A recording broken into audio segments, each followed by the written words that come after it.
Si vous étiez un étudiant et que des fantômes meurtriers hantaient votre école, que feriez-vous? Je vais vous expliquer les erreurs commises, ce que vous devriez faire et comment battre tous les fantômes dans School Tales, la série. Ce garçon est sur le point d'être entraîné en enfer. Vitaya est en train de monter à toute vitesse les escaliers de l'école quand il rencontre son ami Q et lui dit qu'il est terrifié à l'idée d'être puni. Le garçon a perdu son manuel et s'il ne le retrouve pas, il va tout perdre. Se précipitant dans la salle de classe, il cherche désespérément dans son sac à dos, mais il est trop tard. Soudain, le jour se transforme en nuit et les mots sur le tableau disparaissent comme par magie avant que le garçon ne soit attaqué par une étrange lumière bleue. Il vient d'être tué par un fantôme. Et bientôt, 6 fantômes terrifiants feront regretter à tout le monde d'avoir séché les cours. Le lendemain, cet étudiant en colère se rend dans la salle de classe et annonce qu'une malédiction pèse sur leur classe et qu'elle vient d'emporter un autre étudiant. Il explique que le garçon avait oublié de prendre le manuel écrit au tableau, et il insiste sur le fait que le fantôme a effacé les souvenirs de son existence. Mais les autres élèves s'en moquent. Se moquant de leur ami, ils obligent Q ici à venir plus tôt le lendemain et à envoyer un SMS à tout le monde pour leur dire quel livre apporter afin qu'ils ne meurent pas tous. Personne ne le croit, et le garçon s'en va en claquant la porte, furieux d'être victime de harcèlement. Mais il va bientôt prendre sa revanche ultime. Le lendemain matin, Q arrive en retard en classe et envoie une photo du tableau à ses camarades, quand soudain, il sent quelque chose lui toucher l'épaule. Il sait qu'il est hanté, mais ne réalise pas que quelque chose de choquant est sur le point de se produire. Plus tard, il retourne en classe et se concentre sur son devoir quand les lumières s'éteignent. C'est alors qu'un visage fantomatique apparaît devant lui, effrayant le garçon jusqu'à ce qu'il réalise qu'il n'a eu qu'une hallucination. Il se passe quelque chose d'étrange, et c'est alors qu'il remarque que le nom de Vitaya est gravé sur une des chaises. Après le cours, l'étudiant en colère confronte le garçon en lui demandant pourquoi il a envoyé la photo du tableau tard ce matin. Q refuse de lui répondre, mais il leur dit qu'il est hanté par un fantôme et qu'il en a la preuve. Le nom Vitaya a été gravé sur une des chaises, et il suggère qu'il pourrait s'agir du nom du dernier étudiant qui n'avait pas apporté le bon manuel. Le fantôme l'a donc effacé de la mémoire de tout le monde. Les autres ne le croient pas, et Q quitte la classe déterminé à leur prouver qu'ils ont tort. Ok, ce garçon ne réfléchit pas correctement. Il a essayé de convaincre les brutes que les fantômes allaient les tuer, mais c'est une énorme erreur. Tous ceux qui ont été victimes d'une brute savent que ce que vous dites n'a pas d'importance, parce qu'ils cherchent toujours une excuse pour vous rendre la vie plus difficile. Communiquer avec eux ne sert donc à rien. Si le garçon avait été intelligent, il aurait compris qu'il avait l'occasion parfaite de se venger sans dire un seul mot. En ce moment, il est critiqué pour sa superstition. Mais s'il a raison au sujet de la malédiction, tous ses ennemis seront effacés de l'existence de toute façon. Et ses problèmes seront réglés. C'est pourquoi la meilleure décision à prendre est d'ignorer complètement ce tableau et d'apporter tous vos manuels scolaires à l'école pour ne pas énerver le fantôme. De cette façon, nous n'oublierons jamais le bon livre, et nous ne risquerons pas de commettre une erreur non plus. Maintenant, l'inconvénient, c'est qu'on ne peut pas savoir si la malédiction est réelle, parce qu'on ne se souvient pas des personnes qui ont été effacées. Pour autant que nous le sachions, notre solution ne sera qu'une superstition. La bonne nouvelle, c'est que nous pouvons encore nous protéger et punir ces brutes en même temps, de sorte que nous n'aurons plus jamais affaire à elles. Ils seront tous furieux que nous n'ayons pas signalé le manuel à apporter. Mais une journée de plus à subir les brimades en vaut la peine si nous pensons que la malédiction les effacera de l'existence. Le lendemain matin, il arrive à l'école et se dirige vers le tableau pour voir le prochain livre dont ils auront besoin. Sinon, toute la classe sera hantée. À l'aide de son téléphone, il fait une visio pour dire à ses camarades de classe qu'ils auront besoin de leur livre de maths aujourd'hui. Quand soudain, un fantôme l'attaque par derrière et l'assomme. Il se réveille dans le bureau de l'infirmière à côté de son ami, qui lui dit qu'il s'est évanoui. Mais il ne mentionne à aucun moment qu'il a vu un fantôme. Il se dirige vers leur classe, mais leur ami les croise et leur révèle qu'il a perdu son manuel et qu'il est terrifié. Le jeune est certain de l'avoir apporté, et Q promet de l'aider à le remplacer. Et ils repartent tous. Frustré, il décide de vérifier le sac de son camarade, et il est choqué de découvrir son propre livre de maths à l'intérieur. Il est clair que cet intello le lui a volé, et le jeune homme se défend en expliquant qu'il l'a fait parce qu'il n'avait pas le choix. Il a laissé son livre de maths à la maison, et il ne le lui a pris que pour survivre. Furieux, Q le fait tomber par terre et lui reproche d'être irresponsable. Mais l'intello s'empresse d'arracher le manuel des mains de son camarade. Soudain, le temps se fige et une lumière bleue fait disparaître tous les autres étudiants. Le garçon vient d'être effacé de l'existence et il ne peut rien faire pour s'échapper. Le lendemain matin, Q en a assez, et il décide de se venger des brimades qu'il a subies. Arrivé à l'école, il décide d'effacer le tableau et à la place, il envoie une fausse photo à tout le monde en leur disant d'apporter un autre manuel. Plus tard, quand les autres étudiants arrivent, ils ont tous apporté le mauvais livre, et le fantôme vient réclamer la vie de toutes les personnes présentes dans la salle, à l'exception de Q. Ok, c'était une excellente stratégie. Envoyer la mauvaise photo pour que les étudiants apportent le mauvais manuel était exactement la bonne décision à prendre ici. Mais c'était tout de même une stratégie risquée. Nous ne savons pas grand-chose de cette malédiction, si ce n'est les conséquences qu'elle est censée avoir. Et même si nous parvenons à nous débarrasser de nos ennemis, le danger ici est que cette malédiction efface nos souvenirs. Ça signifie qu'il est possible que nous oubliions tout ce qui s'est passé et que nous finissions par oublier les conclusions que nous avons tirées pour prendre la superstition au sérieux. Si c'était moi, je ferais en sorte de ne pas devenir une victime accidentelle. Et avant de m'approcher du tableau, j'enverrai à mon futur moi un message sur ce qui va se passer. Plus tôt, nous avons vu que le nom de son ami était gravé sur le dossier de sa chaise et que même s'il ne se souvenait plus de lui, les signes de son existence étaient toujours observables. Dans cette optique, l'approche la plus intelligente consiste à me rappeler que je viens d'effacer une bande de brutes de l'existence et que je dois apporter tous mes livres en classe quoi qu'il arrive. Si j'ai un rappel quotidien qui ne peut pas être effacé et que je sais que le message vient de moi, ça prouvera que j'ai des trous de mémoire importants. Si vous avez gravé un message dont vous n'avez aucun souvenir, il est impossible d'ignorer un truc aussi terrifiant. De cette façon, si nous continuons à rencontrer d'autres brutes tout au long de l'année scolaire, nous aurons une méthode claire pour y faire face. Et même si nous n'avons pas de souvenirs, notre message du passé nous indiquera comment gérer la situation. C'est un peu comme dans Memento, où le personnage principal n'avait pas de mémoire à long terme et utilisait des tatouages et des photos Polaroid pour l'aider à comprendre tout ce qu'il avait oublié. Avec cette méthode, nous deviendrions la personne la plus dangereuse de l'école. Et avec ce genre de pouvoir, nous n'aurions plus jamais à subir de harcèlement. Ça fait une histoire de fantôme de moins, et il en reste 5. À présent, la prochaine histoire. Cette école est sur le point d'être hantée par des prémonitions avides de sang. Une jeune fille court dans les couloirs pourchassée par une mystérieuse silhouette. Elle passe un appel à l'aide en direct, mais c'est sa plus grande erreur. Quelque chose lui arrache le téléphone des mains et elle est traînée au sol. Mais elle ne peut rien faire pour se sauver. Le lendemain matin, ses étudiantes arrivent en classe et bavardent au sujet de la fille qui a commencé à diffuser sa vidéo en direct la nuit dernière. L'une d'entre elles ouvre la fenêtre, mais elle est choquée de découvrir le cadavre de la jeune fille juste à l'extérieur. Elle ne se doute pas que quelqu'un dans cette école a planifié sa mort. Mais Pleng ici est déterminée à découvrir ce qui s'est passé. Le lendemain matin, alors qu'elle se rend en classe, sa brute à elle la confronte en lui disant que son petit ami la trompe. Furieuse, Pleng se rend dans sa classe pour se calmer, jurant de se venger de la brute, quel qu'en soit le prix. Plus tard, elle se rend dans cette salle de stockage quand elle entend une voix l'appeler depuis le plafond, et elle découvre une étrange fissure. En y jetant un coup d'œil, elle découvre qu'une boîte y était cachée et décide de l'ouvrir, inspectant une série de notes laissées à l'intérieur. L'une d'elles révèle qu'elle peut maudire quelqu'un en écrivant son nom sous son pied avant de prononcer un sort et de piétiner le sol. En colère contre la brute, la jeune fille suit les instructions et lance le sort, souhaitant la mort de la brute, sans jamais s'attendre à ce que ses rêves soient sur le point de se réaliser. La personne qu'elle a maudite commence à paniquer, voyant tout le monde comme des démons, et elle s'évanouit sur place. La malédiction est réelle, mais ce plan de vengeance est sur le point de se retourner contre elle. Ok, c'était extrême. Tuer une camarade de classe sur la base d'une rumeur non confirmée, c'est une décision assez imprudente. Cette fille ne savait pas que la malédiction fonctionnerait, mais elle savait qu'elle était conçue pour tuer quelqu'un, ce qui est plutôt horrible. La jeune fille est allée beaucoup trop loin parce qu'en réalité, un simple crépage de chignon aurait suffi à résoudre le problème. Si elle voulait défendre l'honneur de son petit ami, elle aurait dû remarquer que cette fille porte des bijoux pendants, ce qui n'est pas le cas de Pleng. Aussi douloureux que ça puisse être, cette différence lui donne immédiatement l'avantage, parce qu'il suffirait de tirer bien fort sur sa boucle d'oreille pour mettre la fille hors d'état de nuire et mettre fin au combat. C'est une tactique brutale, mais c'est une solution bien plus appropriée que de la tuer purement et simplement. Bien entendu, la violence en dehors d'un jeu de la mort doit être désapprouvée. Mais nous ne pouvons pas ignorer que si la malédiction était vraie, il y avait de bien meilleures façons d'utiliser ce pouvoir obscur. Si on considère le peu d'efforts et de pratiques nécessaires pour lancer le sort, il aurait été bien plus intelligent d'utiliser cette malédiction sur quelqu'un qui est réellement une force du mal dans le monde, plutôt que pour régler vos histoires de lycéens. Si c'était moi, je brûlerais cette chose pour qu'elle ne puisse pas être utilisée contre moi. Mais s'il y a une raison légitime de tuer quelqu'un, l'approche la plus intelligente serait de convaincre quelqu'un d'autre de jeter le sort à ma place. Si nous savons quelque chose sur les malédictions, c'est qu'elles sont presque toujours un piège, et que les histoires comme la patte de singe ou la lampe de génie se terminent souvent par un désastre pour celui qui les utilise.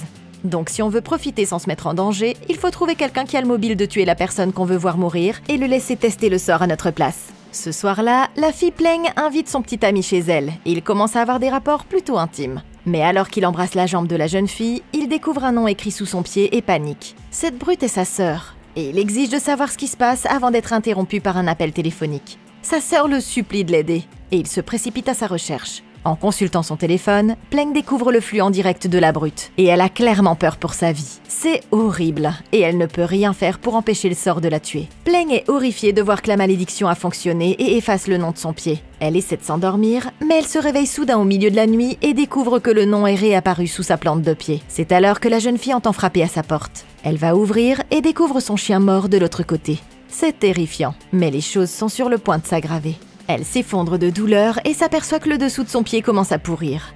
Elle n'avait pas réalisé que c'était le prix à payer pour lancer le sort, et la jeune fille décide d'aller à son école pour brûler la boîte où elle a trouvé les instructions. C'est le seul moyen de s'assurer que le sort ne la détruira pas. Mais quand elle arrive à la salle de stockage et vérifie le trou dans le plafond, la boîte a disparu. Frustrée, elle redescend au sol et tente de s'éloigner lorsqu'une main l'attrape. C'est le fantôme de la brute. Mais elle disparaît soudainement sans laisser de traces. C'est alors que la jeune fille s'aperçoit que son téléphone est en train de diffuser un flux vidéo. La formule de la malédiction a été révélée à tous ses amis, et ils sont horrifiés qu'elle ait pu être aussi cruelle. Alors que l'esprit réapparaît, s'agrippant à son pied, elle ne se doute pas que c'est son petit ami qui a volé la boîte et découvert la malédiction. Il lui a jeté le sort pour se venger de la mort de sa sœur. Et il va bientôt découvrir qu'il ne pourra plus jamais être mannequin de toute sa vie. Ok, je déteste dire ça, mais la fille l'a bien cherché. Pleng avait déjà compris que cette malédiction était réelle, mais il ne lui est jamais venu à l'esprit qu'un secret aussi puissant devait être sauvegardé pour se protéger. Au lieu de ça, elle l'a laissé à l'école exactement là où elle l'avait trouvé, donnant ainsi aux autres la possibilité de l'utiliser contre elle. C'est un manque de perspicacité incroyable, et il aurait été plus judicieux de s'assurer qu'il était caché dans un endroit beaucoup plus sûr. Je paierais même pour un coffre-fort dans une banque voisine pour garder cette chose sous clé, parce que c'est pas tous les jours qu'on découvre le pouvoir de tuer quelqu'un en écrivant son nom sous son pied. La prochaine erreur majeure qu'elle a commise a été de ne pas se rendre compte que cette fille était la sœur de son petit ami. Si vous prévoyez de tuer quelqu'un avec une malédiction, le moins que vous puissiez faire est d'écrire son nom complet pour vous assurer que vous tuez la bonne personne. Même si ça se passe en Thaïlande, Jenny est un prénom anglais suffisamment courant pour que la malédiction se trompe accidentellement et tue quelqu'un d'autre qui porte le même prénom. Si c'était moi, je serais allée sur Facebook pour trouver le nom complet de la jeune fille. Et si elle avait fait preuve de discernement, Pleng aurait découvert qu'il s'agissait de la sœur de son petit ami. Avec tout ça en tête, la fille aurait dû se contrôler avant de se détruire elle-même, parce qu'il y avait une bien meilleure façon d'utiliser cette malédiction à son avantage. Si c'était moi, je trouverais une étudiante riche et rancunière et je lui proposerais de maudire son ennemi en échange d'une grosse somme d'argent. Ainsi, lors de l'enquête sur les décès, la police ne pourrait pas établir de lien entre les meurtres et nous. Et les étudiants riches ne nous dénonceront pas parce que ça les incriminerait de nous avoir donné de l'argent. Ça fait 2 histoires de fantômes en moins, et il en reste 4. Et maintenant, la prochaine histoire. Cette fille va se transformer en monstre. Aim, ici, est jalouse. Elle pense qu'elle n'est pas aussi belle que les autres filles et aimerait être plus jolie. En cherchant sur internet des produits de beauté, elle trouve un site mystérieux qui promet d'améliorer son apparence du jour au lendemain. Mais elle n'a pas le droit d'en parler à qui que ce soit. La jeune fille accepte les conditions et entend immédiatement quelqu'un à sa porte. Sur le sol se trouve une boîte noire, et en la ramenant dans sa chambre, la jeune fille découvre une étrange fiole incandescente. Désespérée, la jeune fille boit tout le contenu sans lire les avertissements, et ne se doute pas qu'elle vient de faire la plus grosse erreur de sa vie. Le lendemain matin, elle entre à l'école, et à la grande surprise de ses camarades, tous la trouvent magnifique. Son vœu a été exaucé, et c'est le plus beau jour de sa vie. Mais la fille la plus populaire de leur classe, Dao, a découvert cette nouvelle compétition. Furieuse de perdre des followers sur les réseaux sociaux au profit de la personne la plus laide de l'école, elle affronte Aim. Elle lui demande comment elle a réussi à devenir aussi jolie. Mais la jeune fille refuse de répondre à sa question. Cette nuit-là, elle rentre chez elle avec une envie irrésistible de manger de la viande en décomposition. Et il est clair qu'un secret plus sombre se cache derrière cette nouvelle beauté. Le lendemain matin à l'école, Dao entend des gens complimenter Aim pour son apparence. Et plus jalouse que jamais, elle décide que cette fille doit partir. Elle décide alors de louer une chambre à côté de celle où vit Aim et d'écouter ses conversations. De l'autre côté du mur, la jeune fille discute avec son amie de la façon dont elle est devenue si belle, quand Dao entend soudain des supplications de l'autre côté. Quelque chose ne va pas chez cette fille, et elle va bientôt découvrir à quel point elle peut être dangereuse. Le lendemain matin, Aim glisse un message sous la porte de la jeune fille et Dao découvre qu'il s'agit d'un avertissement lui demandant d'arrêter de fuiner. Mais ça ne fait que la rendre plus furieuse encore. En arrivant à l'école, l'étudiante confronte la fille, insistant sur le fait qu'elle cache quelque chose. Et Aim commence à s'éloigner, mais la fille la poursuit. Les autres étudiantes tentent de les séparer, mais c'est alors que leur prof intervient et les emmène dans son bureau, leur faisant comprendre qu'elles doivent se comporter au mieux, sous peine de perdre la possibilité de poser pour la bannière de leur école. Avec le départ du prof, Dao demande à la jeune fille de lui révéler comment elle est devenue aussi belle, mais Aim refuse. Frustrée, l'étudiante jalouse sort son téléphone et montre une vidéo de la jeune fille en train de manger un chat mort. Ça va ruiner sa réputation. Et Aim décide finalement de lui révéler son secret. En ramenant la jeune fille à son appartement, elles entrent et Aim admet qu'elle doit manger des animaux morts pour survivre. C'est une exigence de sa condition. Et il y a beaucoup d'autres choses qu'elle doit savoir. Mais cette étudiante s'en moque. Elle veut être belle. Et faute de mieux, Aim finit par montrer du doigt l'endroit où elle a caché la potion, quelques instants avant de s'effondrer sur le sol. Quelque chose d'horrible est en train d'arriver à son corps. Mais Dao ignore l'étudiante et trouve rapidement la fiole incandescente. Désespérée, elle boit tout et vérifie les effets dans le miroir. Mais c'est alors qu'elle remarque la tête démembrée d'Aim flottant dans la pièce. Elle lui révèle que la fiole est composée de leur salive et qu'elles ont toutes les deux été maudites et sont condamnées à manger de la chair en décomposition pour pouvoir survivre. C'est terrifiant. Et maintenant, Dao ne pourra plus jamais apprécier la nourriture thaïlandaise pour le reste de sa vie. Ok, c'est effrayant. Nous venons de découvrir que cette potion transforme une personne en monstre. Et même si les filles ne s'y attendaient pas, il y a eu des signes indiquant que quelque chose de grave allait se produire. Pour commencer, trouver un site web étrange qui promet de vous rendre plus belle du jour au lendemain, c'est louche. Mais dès qu'elle a accepté l'offre, le colis est arrivé immédiatement devant sa porte. Même le plus dévoué des livreurs d'Amazon n'aurait pas été capable de faire ça. Ça signifie qu'elle est soit approvisionnée par quelqu'un qui est dans l'immeuble, soit qu'il s'agit d'un phénomène surnaturel. L'erreur suivante, c'est que la jeune fille n'a pas cherché à savoir ce qu'était cette malédiction avant qu'il ne soit trop tard. Il aurait suffi d'une recherche rapide sur Google pour découvrir qu'elle était devenue un Penanggalan. Il s'agit d'un type d'esprit qui existe dans de nombreuses cultures d'Asie du Sud-Est et qui est connu pour apparaître sous la forme d'une tête flottante dont les organes pendent sous le cou. En Thaïlande, cet esprit est connu sous le nom de Krasu et ne peut survivre qu'en se nourrissant de viande pourrie ou de sang. On ne peut pas reprocher à cette jeune fille de vouloir être belle, mais le problème, c'est qu'il n'est pas viable de dépecer des animaux errants tous les jours. La bonne nouvelle, c'est que la cuisine thaïlandaise propose plusieurs plats qui pourraient l'aider. Le crabe et le poisson fermenté sont couramment utilisés dans un plat célèbre appelé le som tam, ou consommé sous la forme d'une sorte de pâte connue sous le nom de plat ras. C'est peut-être pas aussi rassasiant qu'un chat mort, mais ça facilitera certainement la dissimulation de votre secret. Cela dit, la fille aurait dû se rendre compte qu'elle avait raté une occasion en or. Si tout ce qu'elle avait à faire était d'effectuer une recherche sur Google pour obtenir un accès instantané à une potion de beauté magique, il est raisonnable de se demander si ça ne doit pas arriver à d'autres personnes dans le monde. Ce qui est étrange, c'est que personne d'autre n'est au courant. Et si c'est un si grand secret, alors elle pourrait facilement gagner de l'argent en le vendant à d'autres. Aim a découvert que la potion est en fait fabriquée à partir de sa propre salive. Si elle la mettait en bouteille comme du venin de serpent, la jeune fille pourrait devenir follement riche en la vendant à des clients qui paieraient le prix fort pour être la plus belle personne de la pièce. Ça fait 3 histoires de fantômes, et il en reste 3. Et maintenant, la prochaine histoire. Cette fille va trouver le pire Death Note au monde. Saiparn se cache de ses camarades qui la harcèlent, quand elle entend soudain une voix appeler son prénom. Et ça vient de l'intérieur de la bibliothèque. Curieuse, elle tente de suivre la voix, mais elle est rattrapée au dernier moment par ses brutes. Elles s'apprêtent à la frapper, mais sont interrompues par la bibliothécaire qui leur ordonne de sortir d'ici. Les filles partent rapidement, et en guise de remerciement, l'étudiante se porte volontaire pour aider à ranger les livres. Plus tard, alors qu'elle se met au travail, un livre tombe d'une des étagères, et elle découvre qu'il s'agit du livre des Maccabées. Mais avant qu'elle ne puisse l'ouvrir, la bibliothécaire l'avertit qu'ils vont fermer. La jeune fille prend le livre et s'apprête à repartir.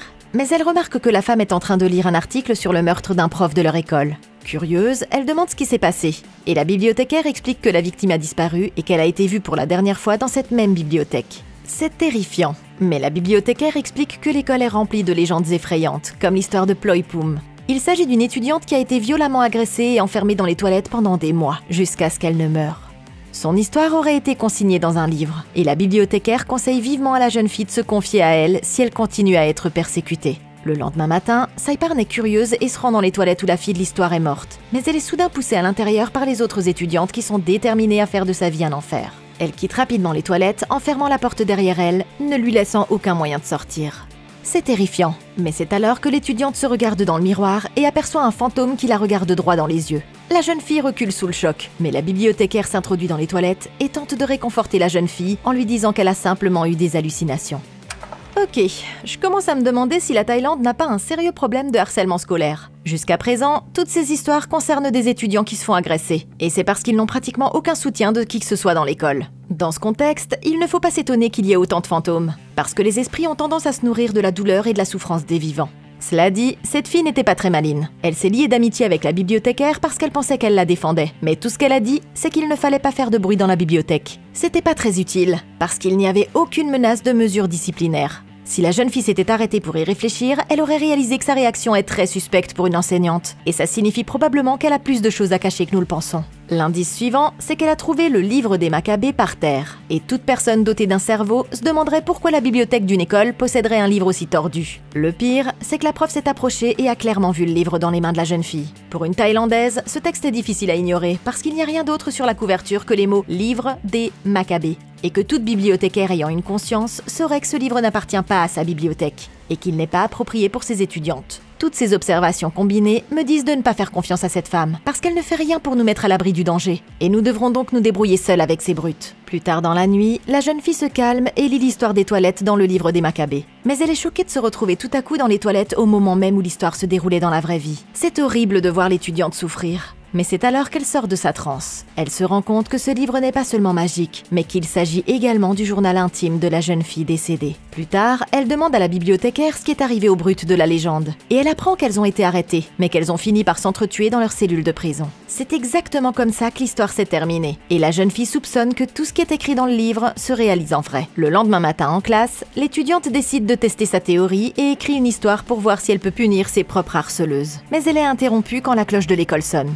En se rendant à son prochain cours, elle se heurte à ses brutes et laisse tomber le livre des Maccabées sur le sol. La meneuse décide de s'en prendre à elle et lit un extrait des histoires qu'elle a écrites, se moquant de la jeune fille et la traitant de loseuse. C'est alors qu'elle prend une paire de ciseaux et commence à couper des mèches de cheveux de Saiparn. C'est cruel, et quand les brutes s'éloignent, Saiparn décide de finir d'écrire l'histoire et de maudire la chef pour qu'elle meure. Plus tard dans la nuit, elle trouve la meneuse dans un couloir, mais elle est choquée de voir que la fille flippe complètement.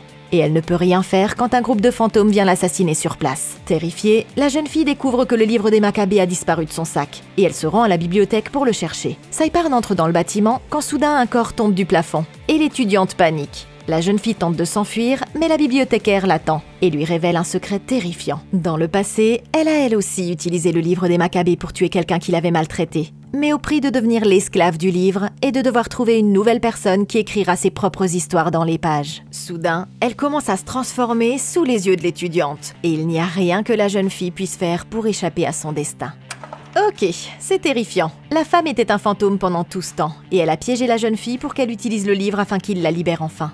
Le pire, c'est qu'elle a réussi à conserver un cadavre au plafond pendant plus d'une semaine, sans que personne ne s'en aperçoive. Ça montre clairement que personne ne lit jamais dans cette école, parce que quiconque entrant dans la bibliothèque remarquerait immédiatement l'odeur nauséabonde d'un cadavre au plafond. Maintenant, il semble presque impossible de vaincre cette histoire de fantôme sans subir de graves conséquences. La décision la plus évidente est de se débarrasser du livre, parce que si je lisais le journal d'une fille morte que j'avais déjà vu dans le miroir, ça me suffirait pour que je quitte définitivement cette école. À ce stade, elle a déjà essayé d'utiliser le livre comme un Death Note, pour assassiner ses brutes. Et comme il s'agit d'un objet maudit, il faut s'attendre à ce qu'il nous coûte quelque chose en retour. C'est pourquoi si c'était moi et que j'avais déjà fait l'erreur d'essayer de tuer les brutes, j'écrirais immédiatement une nouvelle histoire qui la contrecarrerait, afin de me protéger moi-même. Si chaque mort que vous décrivez dans ce livre devient réelle, alors nous devrions stratégiquement éviter toute conséquence néfaste en ajoutant à l'histoire que 70 ans plus tard, nous mourrons heureux dans notre lit entourés de nos proches. Ça obligerait tous les fantômes à devoir enfreindre leurs propres règles s'ils voulaient nous tuer. Et aussi effrayant que ça puisse paraître, il y a fort à parier que ça fonctionnerait. Le monde des esprits est extrêmement légaliste, et la bibliothécaire en est la preuve.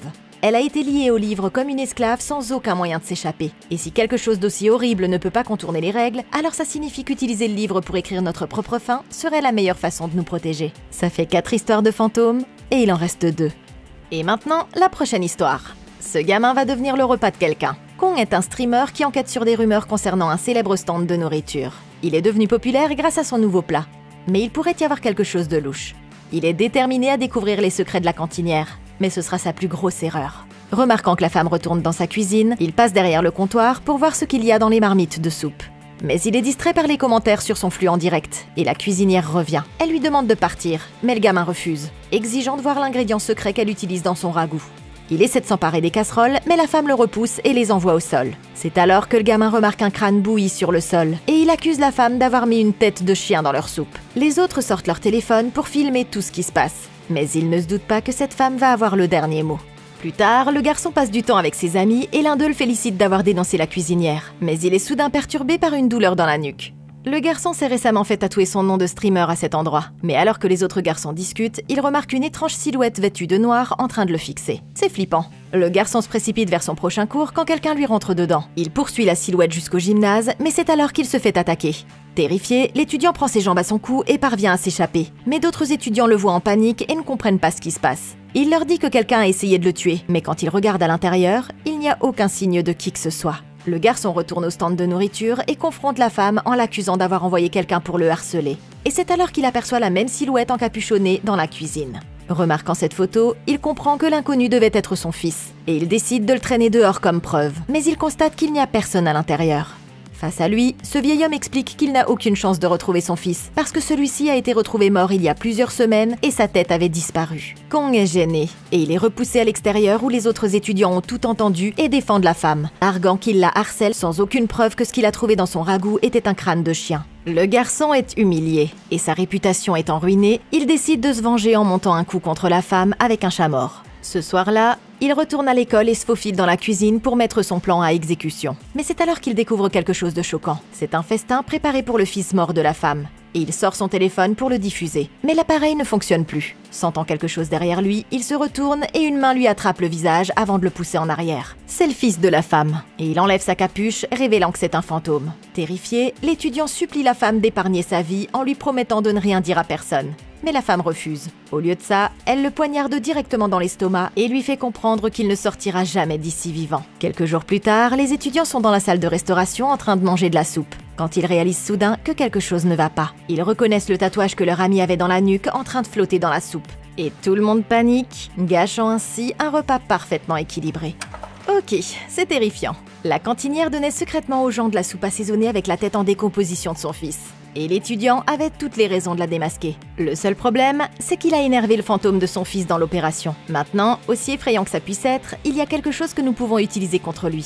Ce fantôme a disparu dans le gymnase quand d'autres étudiants sont arrivés. Et plus tard dans la cuisine, il n'était visible que par l'étudiant, ce qui signifie que l'esprit peut choisir qui le voit et qui ne le voit pas. Mais ça révèle aussi une faiblesse. S'il essaie de rester invisible pour tout le monde, la chose la plus simple à faire pour nous protéger est d'attacher une caméra à notre corps et de la garder pointée sur nous H24.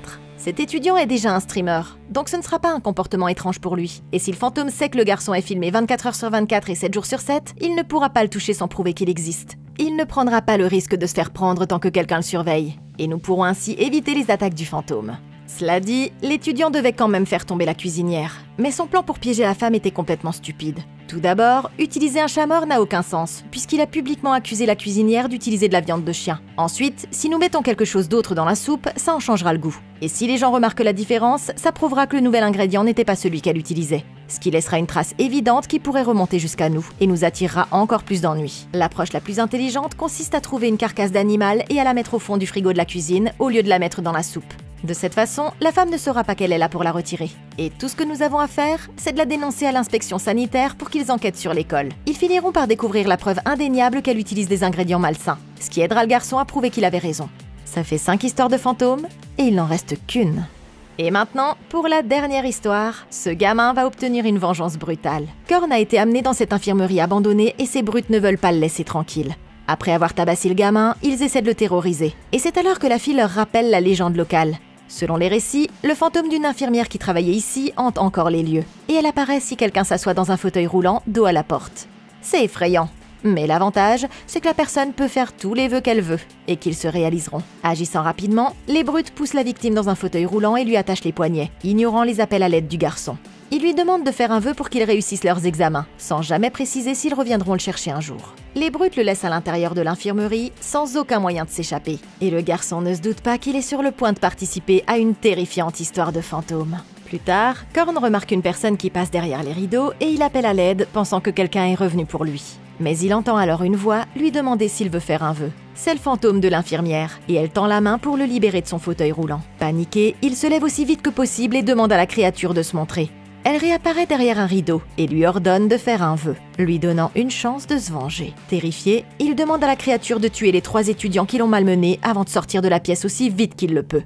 Pendant ce temps, Bom, l'un des tyrans, essaie de fumer quand un seau tombe par terre. Surpris, il l'ignore et va ramasser son briquet, quand il remarque qu'un fauteuil roulant sort de sous une toile. Le jeune homme regarde autour de lui en essayant de comprendre s'il s'agit d'une blague, quand la chaise apparaît soudain devant lui, et il tombe par terre, choqué. C'est alors qu'un drap lui tombe sur la tête et que le fantôme décide d'assassiner le garçon en envoyant une perceuse électrique lui transpercer le crâne.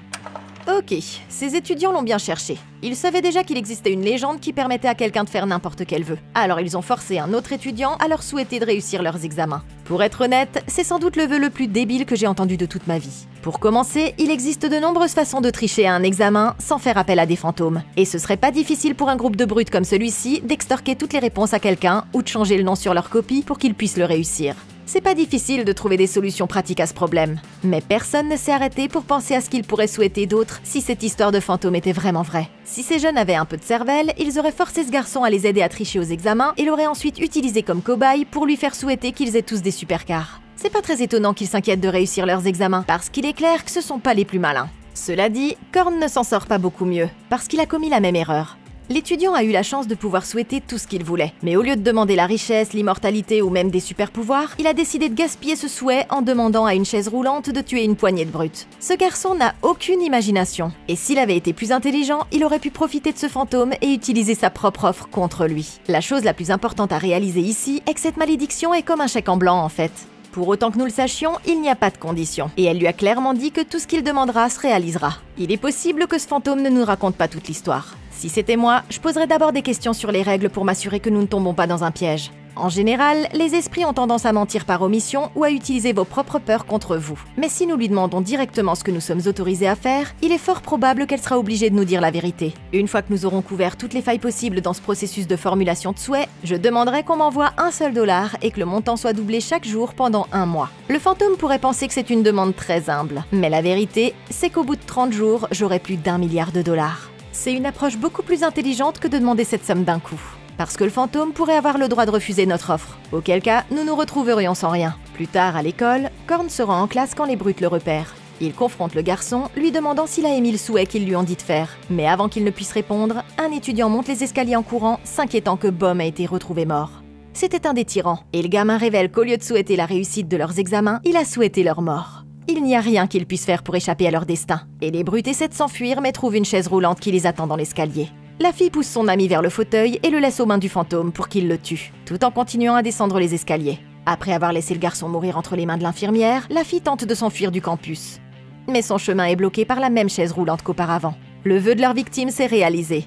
Et l'une après l'autre, les brutes sont sauvagement assassinées. Plus tard dans la journée, Korn apprend que ses tyrans ont été tués et il retourne dans le bureau abandonné de l'infirmière. Il veut refaire le rituel pour se venger de tous ceux qui l'ont tyrannisé un jour. Mais ce sera la dernière erreur de sa vie. Le fantôme retourne à l'infirmerie et promet d'exaucer son nouveau souhait. Mais pour chaque cadavre, une partie de son corps sera prélevée. Soudain, il se rend compte que ses doigts ont commencé à pourrir. Et le fantôme lâche une horrible bombe de vérité. Il y a 33 brutes qui doivent mourir maintenant. Et elle le laisse derrière elle pour aller les traquer. À travers la ville, les étudiants se font tuer. Et Korn crie à l'esprit d'arrêter, insistant pour annuler son vœu. Mais il est trop tard. Son corps entier commence à pourrir, et il n'y a rien qu'il puisse faire pour se sauver quand l'infirmière le ramène dans l'infirmerie. Et voilà pour les 6 histoires de fantômes. Et maintenant, vous allez tous faire des cauchemars. Mais qu'en pensez-vous? Comment auriez-vous battu School Tales, la série? Dites-le moi dans un commentaire ci-dessous. Merci beaucoup d'avoir regardé. Laissez un like, abonnez-vous et consultez la playlist de Comment battre pour d'autres vidéos comme celle-ci. Et d'ici la prochaine fois, passez une excellente journée!